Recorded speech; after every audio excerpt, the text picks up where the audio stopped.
Hello and welcome to another episode of Rappler Talk Entertainment. I'm Nino Yu, and today I am so excited to be joined by none other than one of P-pop's biggest stars, Justin. Hello, Hello po. Justin. So if you're tuning in with us live right now, you can tweet your comments, reactions to this Rappler Talk Entertainment with a hashtag #JustinXRappler, and maybe baka sakali, we can read out some of those comments throughout the show. But thank you for being here. Thank you so much Thank you for rin making po. time. How are you? Okay naman. Ang bilis lang yung biyahe and although nag-rehearse kami earlier, Yeah. hindi naman pagod. So, I'm Okay. excited. So, pahinga ka naman Yeah. from 2 months ago when, you know, you debuted for the first time as a solo artist. Hindi ko masasabi yung pahinga, pero okay naman. Buhay pa. Very minimum, but okay, we're happy. We're very happy to have you here. So, Feb 29, wala pang 2 months actually. Magto 2 months pa lang Yeah. since you released your first solo single. How have things been since then? Sabi mo hindi masyadong pahinga. Bakit? Actually, ang bilis lang kasi parang pagka-release, may konting promo, Yeah. tapos medyo na-busy with SB19. So, ngayon lang ulit ako nakabalik for promo ng Surreal. Pero, okay naman. Maraming learnings. Medyo parang challenging naman yung mga nangyari. So, okay lang. Sakto lang. Okay na okay lang.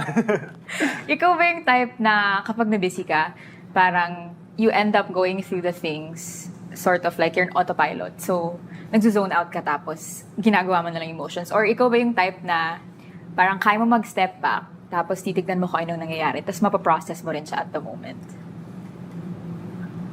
Ang hirap i-process ng question.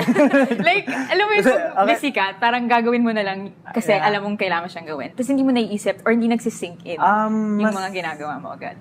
Mas nag-step back ako. So, Yeah. parang minsan pag ginagawa ko siya, talagang nalalaman ko na limit ko na, Yeah. ay, hindi okay yung mga ginagawa ko. So, wait lang.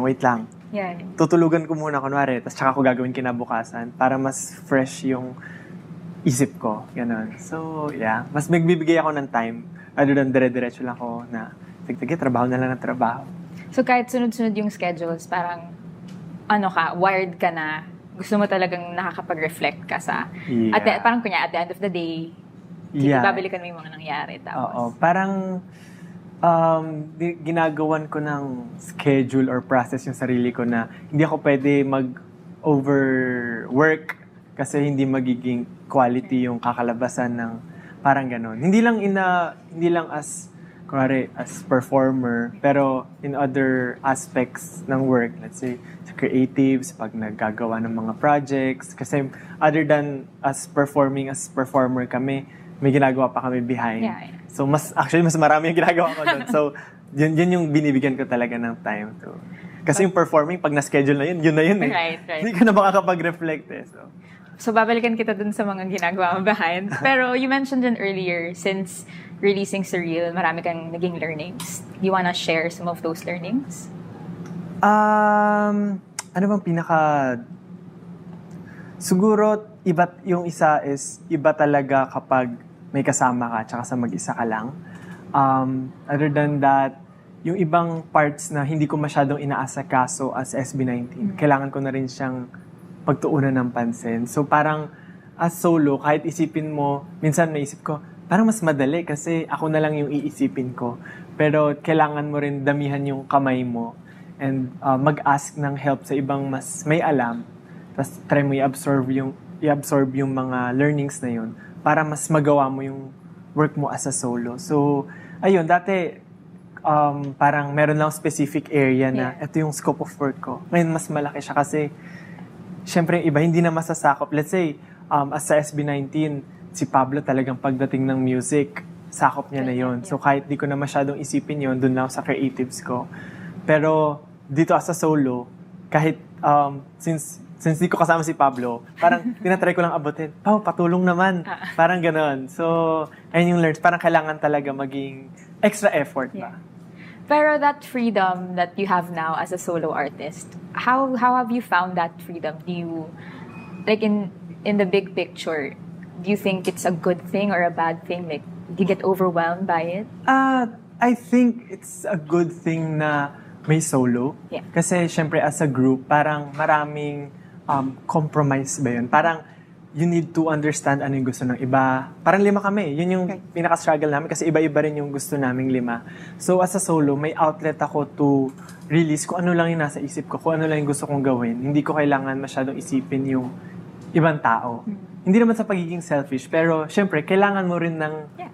sariling outlet. Kasi pag parang isipin mo, magugustuhan kaya to ng ibang tao, parang di ka makaka-move forward. So, at least sa SB19, meron kang ganun na challenge para mas ma-improve mo yung kailangan mong i-improve. Sa solo, ito yung parang relax and parang, ito lang yung gusto kong gawin. Sige, gawin lang ng gawin. Wait, so I'm curious. Nahirapan ka bang both ways to, nahirapan ka bang mag-transition since sabi mo nga, nung naging solo ka, you had so much freedom to explore what you wanted as an artist.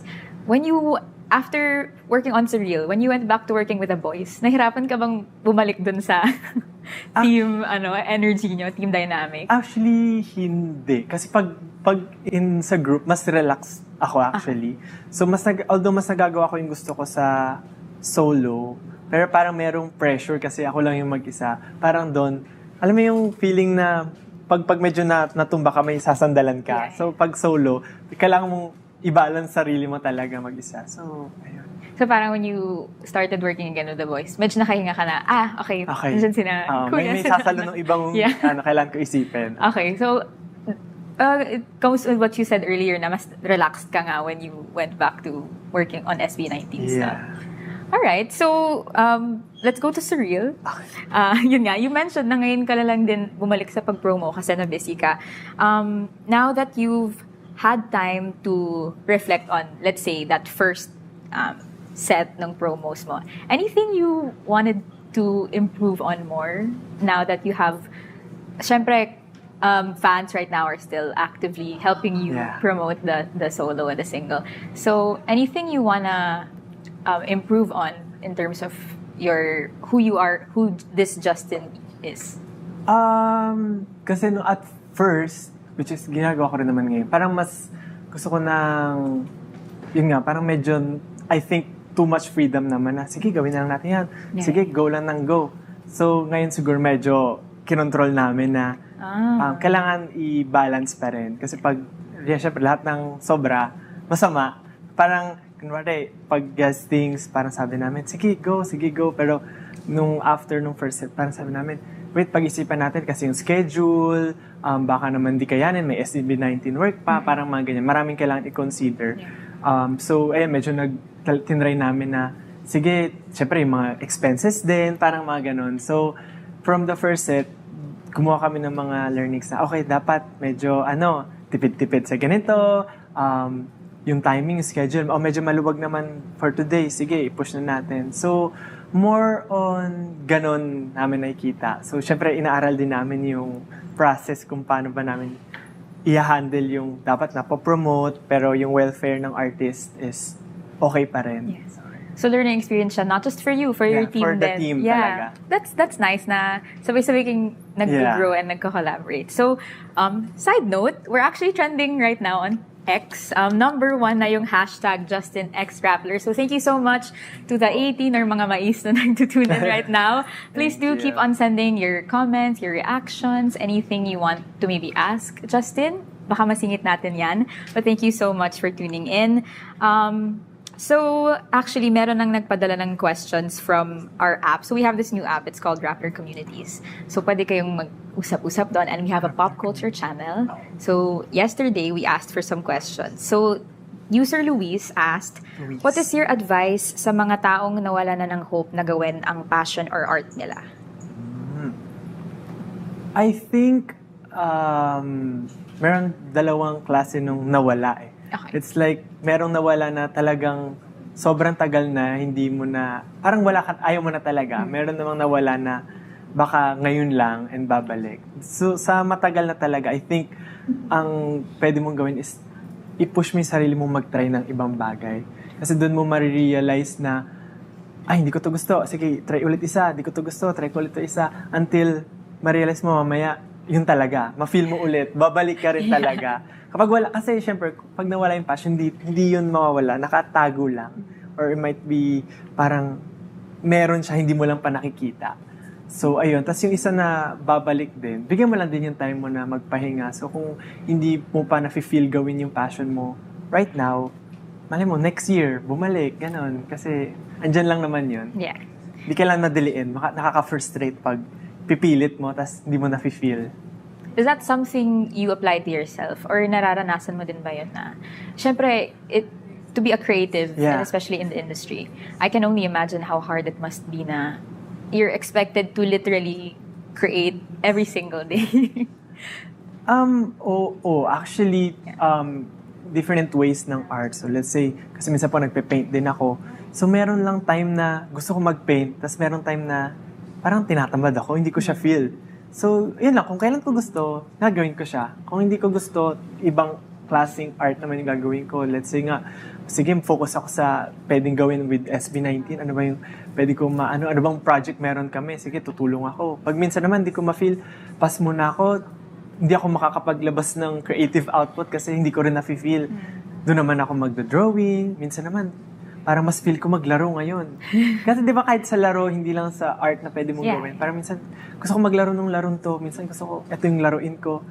Parang whatever you feel, try mong gawin yun. Parang andyan naman yung oras mo. Tapos, pag di mo feel, edi try mo iba. Parang kung ano lang nararamdaman mo, i-push mo. Pero kung pag may goal ka, may specific goal ka, iba rin kasi yun, kailangan mo gawin. Di ko para sa goal mo. Ay balance mo. Alright. Pero balik tayo dun sa art of singing. Ayan, art of writing. When you were making Surreal, what was the lyric or line na for you is your favorite? Yung favorite ko is yung first line. So, yun, I just want to live in my imagination where hatred does not exist.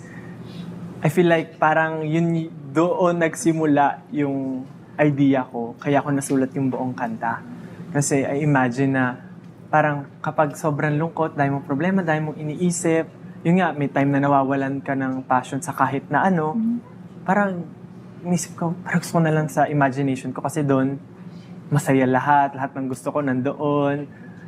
Yung problema man na meron is something na ginawa ko lang para mas maging adventure. Parang gano'n. Gumawa ko ng sariling mundo sa imagination na walang hatred, hindi ko isipin yung ibang tao, walang negativity ba.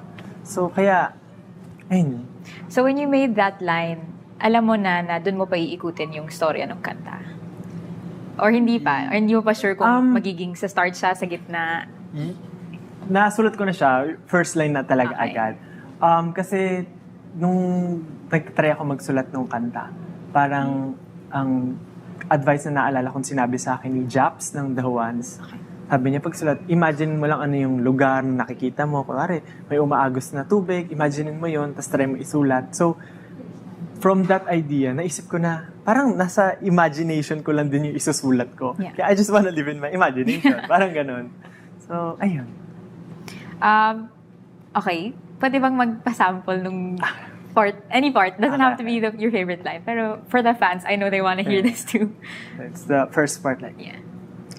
I just want to live in my imagination where hatred does not exist. Here the moonlight is brighter than ever and the stars shine just for us and your eyes can see everything you and I are imagining while we walk slowly under. Thank you so much for the sample. Ayan, I feel like the fans are freaking out right now. So if you guys like that a cappella version of Surreal, let us know what you think. But we've actually been getting a lot of questions. So may hirit tayo from this one user, si Louie. Sabi niya, Ja, sana Tagalog song ang next single. Di po ako marunong magtagal. Ala. Di marunong. Pero sa Tagalog sinabi. Okay. Pero maraming yung nag-express na they're so proud of you. They're so proud of what you've been doing so far. And sabi nila, joke, I think this is a joke within the fandom, marami ka daw mothers. Sorry, can you give me context? Yeah. Kasi po, yung last guesting ko before, super dami nilang pumunta. Na Parang moms? very support. Hindi po. Okay. General Okay. 18. So, Yeah. sabi ko, grabe yung support nila. Super na-appreciate ko. Tapos, medyo na-compare ko. Sabi ko, yung support nila parang love ng isang mother. Sabi ko, parang ang dami kong nanay. Kasi inisip namin na, okay, nanay pala ako. Sabi ko. Interesting comparison. Hindi ko alam. Okay. But yeah, you mentioned your fans and how they support you whenever you come out with new ideas, new releases. So we know that SB19 fans are like that by nature. They've always been so supportive, the 18, and they always go out for the group. But have you noticed any similarities or differences when they support you at your solo events? Siguro, bukod dun sa solo events, kasi talagang pupunta sila and active, ang pinaka napansin ko po, yung mga fans na sumusuport po sa akin, mostly, hindi lahat, but mostly, parang may similarity sa akin na, Okay. na parang medyo mahiyain, tahimik lang, tapos pag medyo naging comfortable na sila, tsaka sila sisigaw. So parang, tas minsan, parang ano yun, parang mabait talaga sila, tapos may tinatagong kasalbahihan. Parang may konti. Kasi minsan, po, pag makiki-interact ako, parang, hello, ganyan, hi, yan, kumain ka na, kamusta. Tapos mamaya-maya, biglang kung ano-ano sasabihin na, parang tuyo na yung buhok mo, gano'n. So, nakakalbo ka na, parang, alam niyo po yun. Nag-warm up lang pala sila. Oo po. Which is, parang gano'n din naman po Yeah. ako. Na, pag sa simula, nahihiya pa ako. Pero pag naging comfortable na, close na, kung ano-ano na yung sasabihin.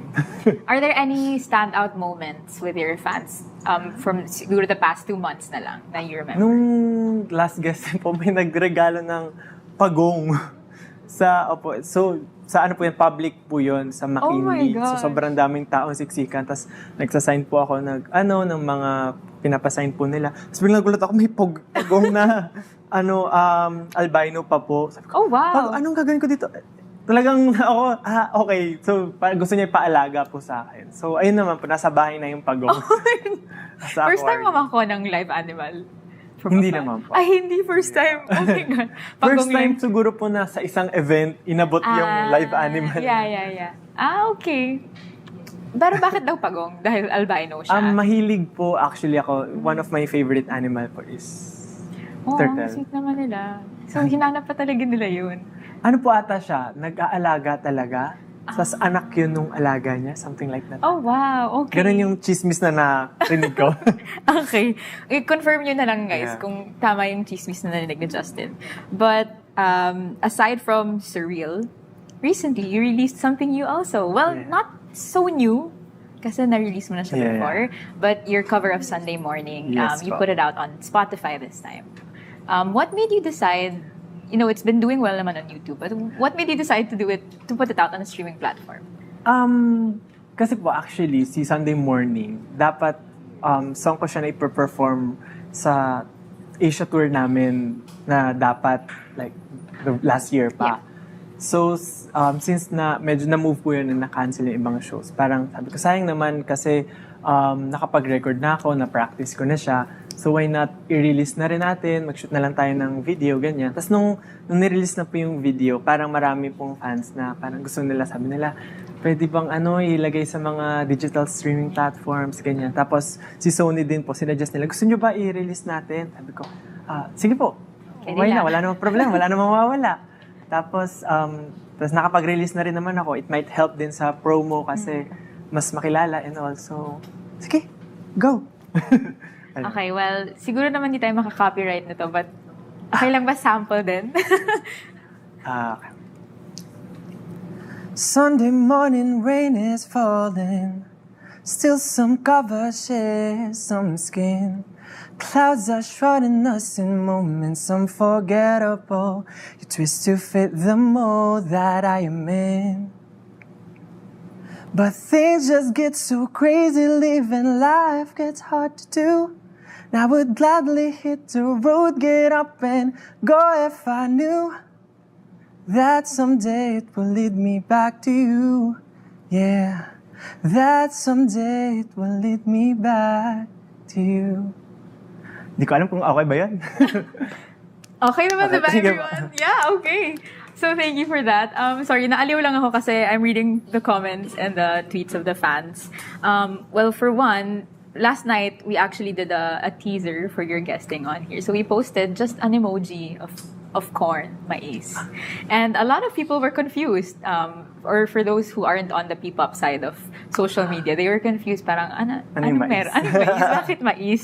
So, I know kung bakit mais. That's because that's the nickname of your fans. But do you want to explain to those who don't know why? Okay. So, kasi po, yung mais, kaya nila, so, bali yung kami pong SB19, meron kami parang kanya-kanyang food. So, sa akin po, it's mais. Because, ang funny ko daw. So, nakakatawa talaga yung jokes ko. Kaya, Paano naging connected yung mais sa fan? Parang hindi siya sinasabi nila, corny yung mga jokes ko. So, kaya corn. Pero besides that, hindi nila alam, mahilig din talaga ako sa mais. Uwe. Especially yung white na White. corn. Alam niyo po yung pagpapuntang Tagaytay. Yeah. Yun yung favorite ko. Pero, yung main reason kaya mais, kasi nga po, di daw ako nakakatawa. Pwede i-prove mo sa kanila na funny ka. May sample. Ayoko na pong magpatunay. Ayoko nang ipaglaban yung sarili ko. Kung saan kayo masaya, So, okay ka na. Ayaw mo Okay na nang po ipatun. ako. Okay, sige. baka mapatunayan lang. Okay, well, ang dami lang iba-ibang makukulit na comment. There's one from the app again. Yung name niya is Yanified. So sabi niya, Justin, as a Pokemon fan, memorize mo ba talaga lahat ng Pokemon? And nakahuli ka na ba ng rare Pokemon? Hindi ko po, syempre, hindi ko memorize. Actually, mahina ako sa name. So, minsan sa Pokemon, parang, alam ko siya. Tapos, yung masasabi kong name, sounds like lang, pero hindi talaga exactly. Yeah. And, yan. Okay lang, marami ka namang iniisip. Gets na nila yan. So, let's come back to the regular program. You actually, like you were saying earlier, when you feel like you're stuck in a rut, you go to different outlets of art. So you have music, but you also have another creative outlet with Visar Society. Sorry pa? Sorry, Visar. Yes, Visar Visar Society. Society. So that's one of your creative outlets. Can you talk more about your vision for this, like as a brand? Ayun po. So, me and my friend, tas brother ko rin po yung family namin. Parang sabi ko, gusto ko parang other than as a performer, gusto ko rin ng business na parang pwede kong ilabas doon or mapunta doon yung mga art na ginagawa ko. Kasi po, behind sa nakikita on screen, I have like hobbies din to paint, draw.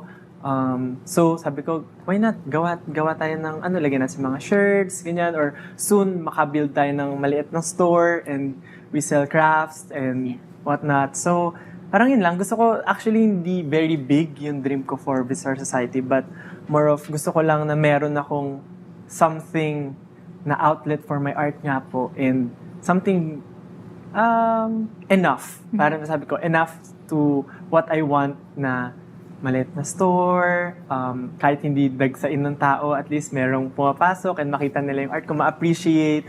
And actually, hindi lang po yun sa art ko, but the people, yung mga friends ko rin. Tapos minsan po nakikipag-collaborate kami sa ibang friends na artsy din. So they do art as we sell it as a product na. So ayun po, sana lumaki siya na enough para makapagbuo kami ng cute na store. So it's like a community thing also. Yes. Kasi you work with other people and Kaya po siya- your hope is na your art will also bring other people together. Kaya po siya society. So Yeah. parang, sige kung may okay, let's do it. Parang gano'n. Smart. Okay. Well, we have another question from the app. So, ito, makukulit talaga yung fans nyo eh. Mia R says, sino sa SB19 ang unang gusto mong makakollab? Wala siyang specify eh. So, Pwedeng collab, maybe- hindi yeah. lang sa song, hindi lang as a new yeah. song performer. Siguro po, starter, maybe Stel or Pablo. Okay. Okay po. So, I think Stel kasi po, kung sa sisimula, very comfortable ako with Stel. So, parang yung ideas, I feel like, parang hindi masyadong nakakatakot, hindi masyadong pressure if I'll work with Stel. Kunwari po, gagawa ako. Kunwari, pag-direct niya po ako or creative director, concept, or direct ng music video niya, or something, parang very comfortable po ako to give suggestions and ideas. And if sa song naman po, parang I feel like makakatulong din siya. So similar with Pablo, if we collaborate with the song, very comfortable ako with Pablo na, okay, kakayanin ko yung collab namin because alam ko na tutulungan niya ako na, okay, ganito gagawin, ganyan. But in terms of creative, kaya medyo alangan ako kay Pablo kasi very challenging din with working with Pablo kasi i-challenge niya talaga yung idea mo until satisfy siya or parang, okay, na hindi siya yung basta-basta na mapipilitan na, sige na nga, talagang kailangan ma-prove mo na pipigain ka niya. Pipigain ka niya. Which is good din naman. Pero parang if starter, sige, practice muna tayo with Stel kasi mas comfy, chill lang talaga, ganon. So, ayun po. Okay. Well, kanina nabanggit mo, marami ka pang ginagawa behind the scenes, like even while you were working on Surreal. Meron ka bang pwedeng i-tease na ibang... Behind the scene? I mean, or, what are the other things, if you can give a little teaser you've been working on? Siguro nasabi ko na rin naman po na I'll be releasing another song sooner or later. Tagalog ba daw Wonder yan? Why We Tulad Break ng tanong. Ang sagot po dyan ay... Tagalog po yung next song. Oh, nice. Ayun, ngayon ko lang sinabi yan. So, Tagalog po yung next song. Which is, actually, yung susunod po na song is something na mas nauna ko siyang isulat kaysa sa Surreal. Oh. So, ayun, isa po sa pinagkahandaan namin. Pero medyo mabagal pa kasi busy pa and matagal pa naman. So, other than that, meron pang mga secrets na malalaman din naman nila soon. So, we have more to expect from you this 2024, aside from that? I think not just from me. Okay. But, yeah. Wow! Okay! Cliffhanger! Alright, well, sige, since we don't want to spoil too much, para mas general, could you share goals na lang that you have for yourself for the rest of the year?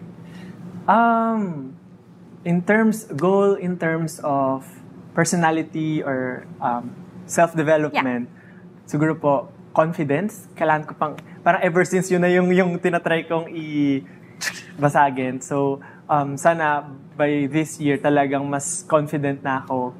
I feel like medyo mabagal yung progress ko in terms of my confidence. So, sana ngayon, mas mailabas ko na yung mga, di ba po sabi ko kanina, earlier, sa simula, nahiya ako. So, sana sa simula pa lang, walang hiya na ako. Ganun. Parang gano'n. So, medyo tinatry ko pong maging mas relaxed talaga.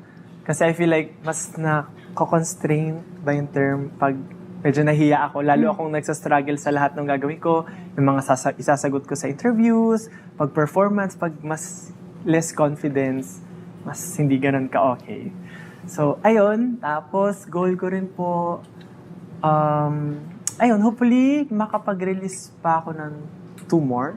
Wow. This year. Okay. So, medyo nasa goal siya na hindi goal na goal. Gets? Gets. Goal na pwede palampasin. Ganun. Okay.